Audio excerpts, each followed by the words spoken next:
국민의힘은 윤석열 대통령이 체포되면 국격이 훼손된다는 논리를 폈습니다. 그럼 대통령이 사법체계를 무시하고 적법한 영장 집행에도 불응하는 건 과연 국격에 맞는 건지 되묻고 싶은데요. 국민의힘은 영장을 내준 법원을 향해서도 월권이라면서 원색적인 공격을 이어갔습니다. 고재민 기자가 보도합니다.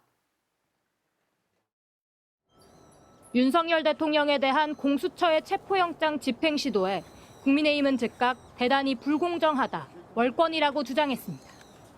공수처가 서부지방법원에 영장을 청구한 게 마음에 드는 판사를 선택하려는 판사 쇼핑이라는 이야기도 했습니다.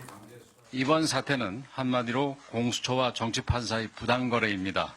수사 권한도 없는 공수처가 판사 쇼핑을 통해 영장을 발부받았습니다.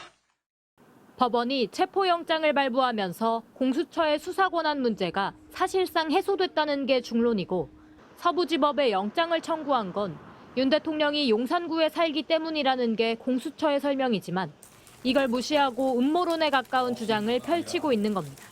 권영세 비대위원장은 또 윤 대통령이 공수처의 3번의 출석 요구에 불응한 점이 영장 발부의 이유가 됐는데도 도주 위험이 없는 윤석열 대통령에게 체포영장을 발부하는 게 부당하다고 주장합니다.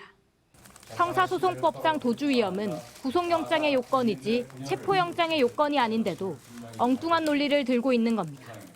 그러면서 국민의힘 지도부는 한 목소리로 국격을 언급했습니다. 윤 대통령 측과 같은 주장을 펼친 겁니다. 대한민국의 국격을 고려한다면 헌법과 법률에 근거하고 일반 수사 원칙에 따라서 임의 수사를 하는 것이 상식에 부합하는 대통령을 체포하겠다. 이렇게 되면 우리 국격은 뭐가 됩니까? 대통령을 체포하면 국격이 떨어지니까 체포해선 안 된다는 주장입니다. 하지만 당내에서도 대통령이 뒤로 숨는 건 부끄러운 일이다. 대통령이 약속대로 출석해 조사받아야 한다는 비판이 이어지고 있습니다.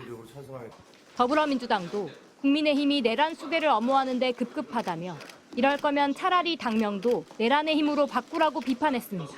MBC 뉴스 고재민입니다.